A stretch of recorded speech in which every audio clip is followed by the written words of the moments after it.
So I'm sitting here watching the NBA Finals. I love basketball. My daughter plays basketball, and I'm a huge football fan, soccer for the rest of you. And get ready for the World Cup. I've put out videos about each group for the World Cup, shorts and a long form video about the World Cup predictions. I've done a couple of World Cup brackets for some groups, including a veteran group, Regiment, that I'm a part of. Love the World Cup. Excited for it to start tomorrow. But I've got a bone to pick with the United States being the host. I can't stay quiet about it. As you know, I can't stay quiet about most things, but if I'm passionate about it, I definitely can't stay quiet about it. The United States has no business being the host of the 2026 World Cup, and it has nothing to do with the United States being a football nation or not. We are a sports nation. If it's a sport, we're all about it, okay? We'll watch fucking cricket. Okay, we'll find a way to watch lacrosse, all right, not just on the East Coast, right? If it's popular, we'll find a way, okay? But the biggest headlines going into this World Cup isn't about the football. It's about how the United States is treating the people that are coming into this country to play the beautiful game and to be a part of the beautiful game. The fans, the players, the officials, okay? The tournament is currently facing unprecedented logistical and immigration chaos, okay, affecting everyone from superstar players to regular fans. High-profile players and officials are getting caught in intense immigration loops that have magically just randomly popped up, okay? Never in the history of the World Cup has this occurred. Okay. And now, mind you, I'm all about countries having security protocols, following security protocols, and following their own immigration policies. But this is at a different level, even beyond that of the United States of America. Okay. Swiss striker Breel Mbolo faced visa delays over a minor past fine, a very minor past fine. Okay, while Iraqi captain Ayman Hussein was detained and interrogated for nearly 7 hours upon arrival. 7 hours. Okay, entire teams are being forced to alter their plans to enter the United States. The Iranian national team has a large portion of their delegation denied visas, leading the team to move their base camp to Mexico to minimize their time on American soil. I get it. We're in a conflict with the country of Iran, which, by the way, we started. Okay. But you're telling me that a tournament that everyone says, oh, keep politics out of football, keep politics out of football, just play the game, just play the game. This is politics. This is politics. And it's not Iran that started it this time. They showed up to play the game. They qualified to play the game. They qualified. And they had their paperwork in order. They went through the qualification circuit mandated by FIFA, mandated by their confederation. They qualified. They had all their visas in order. And magically, days before the tournament, now there's a problem. Now there's a problem. Really? Really? Come on. Come on. So now they don't even want to be in the United States. Imagine the United States, the beacon of light for the world, supposedly. A country that I believe in, that I fought for, supposedly. Supposed to be that city upon the hill. Supposed to invite the world. Give me your broken. Give me your downtrodden. The South African team also arrived much later than planned due to visa processing delays from the United States. Even FIFA's top officials turned away Omar Artan, Africa's best referee, their top referee. He is a known figure in world football. He's not just some dude. Okay? Omar Abel. I'm not going to try to pronounce his second name, and I apologize because I don't want to offend him or anyone else. I'm going to just call him Omar Artan. He was named Africa's best referee of 2025. Okay, was literally told by FIFA, or was literally invited by FIFA. Hey, you're coming to the World Cup, dude. We want you to be an official here. You're one of the best. You're one of the best. But refused entry at the airport magically and sent back to his point of entry, which I believe was Istanbul, Turkey, due to travel restrictions on his home country of Somalia, which, by the way, just a couple of weeks ago, he was in Miami at a referee camp for the World Cup. He was in the country. He was in the United States of America at a referee camp. But magically, it's a problem. And then all of a sudden they say, he has ties to a terrorist organization. Bullshit. This is a known figure who travels all over the world to officiate football matches. Visas, security checks. He's not just some guy. And, of course, the United States wouldn't name the terrorist organization, but guess who did? The official did.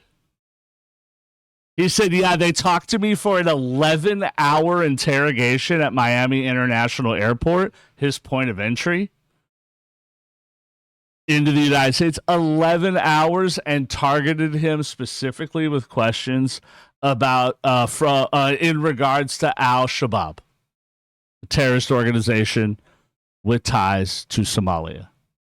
So now they're denying the best official from the continent of Africa entry into the United States to officiate the World Cup. And we could have taken care of this weeks ago. When he was in the United States at the official camp, at the referee camp.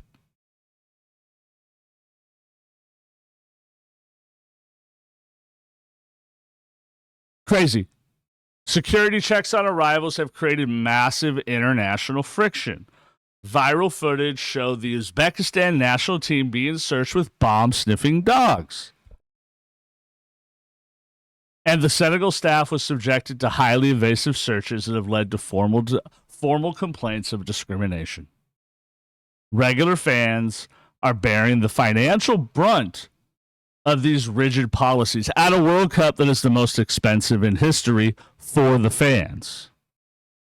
Dozens of Scottish supporters, Scotland, the Scottish, some of the nicest people in the world, Scotland, had their visa-free ESTA travel authorizations abruptly revoked just days before departure without explanation, causing thousands of dollars in non-refundable losses.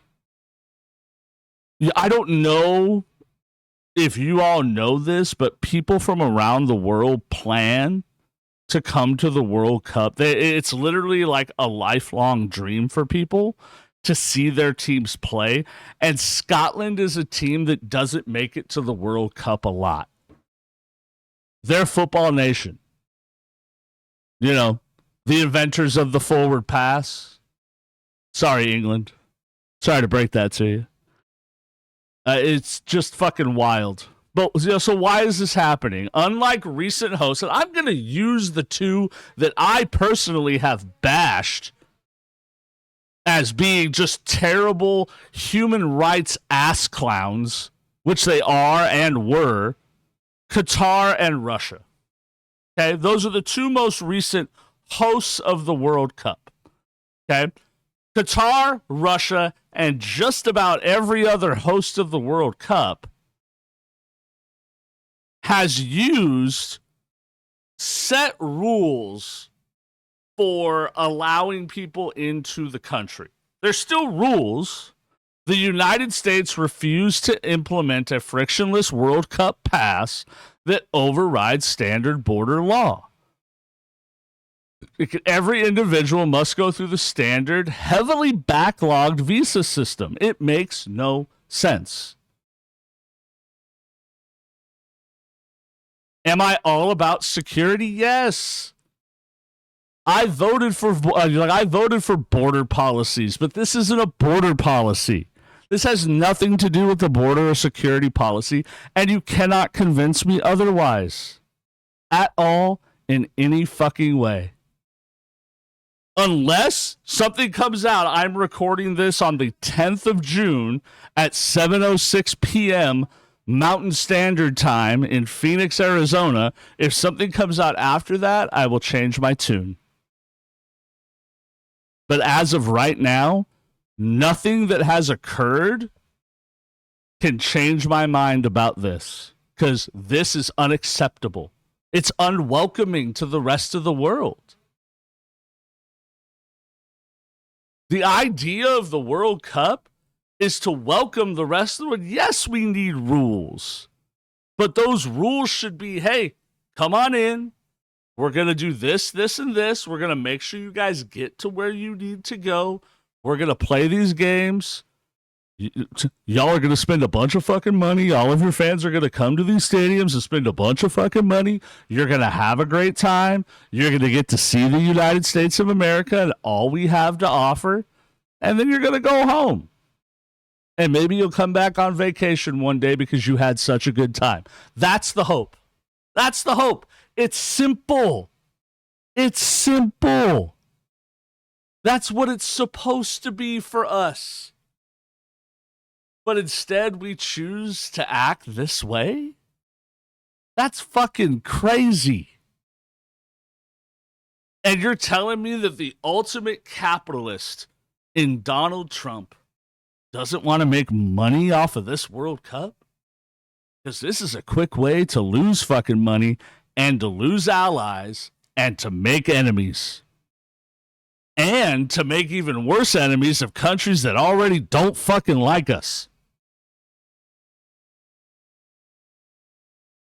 And to the foreign press, don't ask questions about this to the American football team, to the U.S. men's national team. Do not fucking do that. Because that's not their job. Their job is to play football.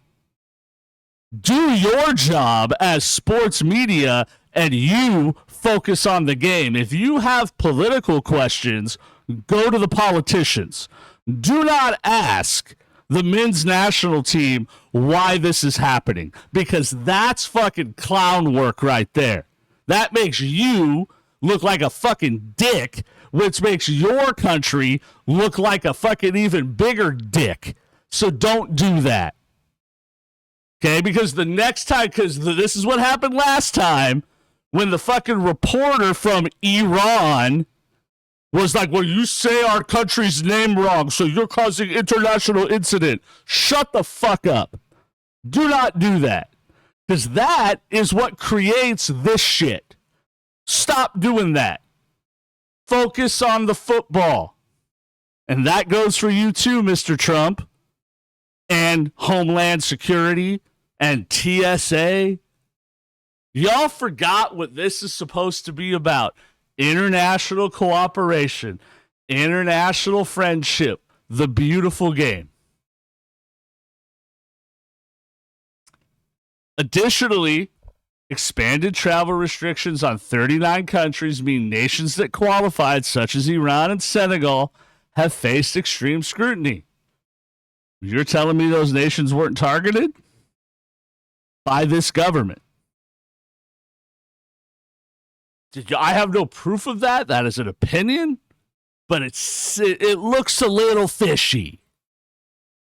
The biggest sporting event on earth has turned into a massive clash between FIFA's expectation of an open global celebration, which is what they claim the World Cup is, even though we all know FIFA is the biggest money-grubbing crook there is. Okay? and the rigid reality of United States national security protocol. Again, the United States is allowed to have national security protocol, but there are better ways to do it than what is being done right now. Let me know what you think down in the comments. Make sure you like, follow, subscribe, and share. And I will see you guys next time. Thank you.